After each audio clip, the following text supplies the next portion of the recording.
சற்று முன் கிடைத்திருக்கக்கூடிய தகவல் ஒன்று மக்களே, அதாவது பார்த்தீர்கள் என்றால் தாவேகா பக்கம் தவறு இருக்கிறது. பிரேமலதா பேச்சு, இதை பற்றி பார்க்க போகிறோம். பார்ப்பதற்கு முன்பு நம்முடைய சேனலுக்கு நீங்கள் புதிய பார்வையாளராக இருந்தீர்கள் ஒரே ஒரு சப்ஸ்கிரைப் பண்ணிட்டு பாருங்க.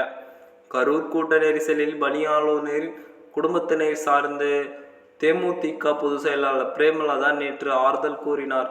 அதனை அறிந்து பின் அவர் அளித்த பேட்டி, இதுவரைக்கும் தமிழக அரசியலில் வரலாற்றில் அரசியல் கட்சி நடத்திய கூட்டத்தில் இப்படி ஒரு உயிர் சோதம் எதுவும் நடக்கப்பெறவில்லை என்று எதிர்பார்த்து சொல்லிக் கொண்டிருக்கிறார்.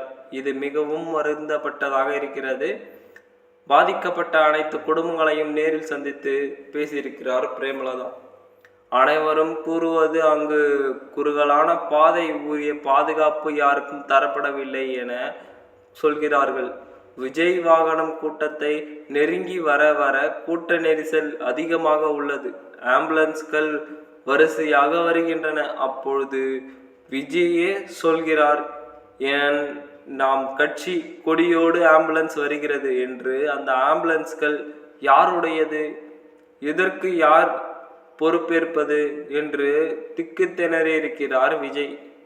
இதனையடுத்து பார்க்கும் பொழுது சிகிச்சை பெற்றவர்களிடம் கேட்டதற்கு காலதாமதாகவும் குறுகலான பாதை, கரூர் பவர் கட் போலீஸ் இருந்ததாகவும் எதிர்பார்க்கப்படுகிறது.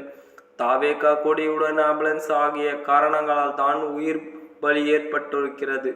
தாவேகாவும் இதை உணர வேண்டும். விஜய் எப்படி வாகனத்தில் மேல் ஏறி பேசும்பொழுது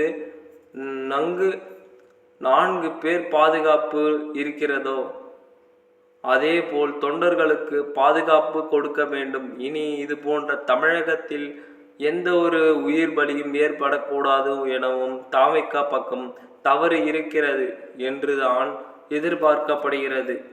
இதனையடுத்து தமிழக அரசு பக்கமும் கவனம் குறைவு இருக்கிறது. இவ்வளவு ஒரு விஷயம் நடந்திருக்கிறது என்றால் ஒரு மிகப்பெரிய ஒரு சோகத்திற்கு ஏற்பட்டிருக்கிறது.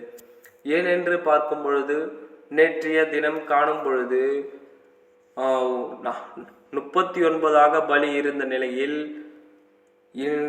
இன்று 41 உயர்கிறது என்று எதிர்பார்க்கப்படுகிறது. ஏனென்று பார்க்கும் பொழுது அடுத்தடுத்து மூச்சு திணறல் காரணமாக சீரியஸாக இருந்த மருத்துவமனையில் மக்கள் எல்லாம் எதிர்பார்த்து கொண்டு தான் இருக்கிறார்கள். பொறுத்திருந்து பார்ப்போம் என்ன மாதிரியான விஷயங்கள் நடக்கிறது, அரங்கேறப் போகிறது, அடுத்து என்ன நடக்கப் போகிறது என்று பொறுத்திருந்து பார்ப்போம். நம்முடைய சேனலை மறக்காமல் சப்ஸ்கிரைப் பண்ணிட்டு பாருங்கள். நன்றி, வணக்கம் மக்களே.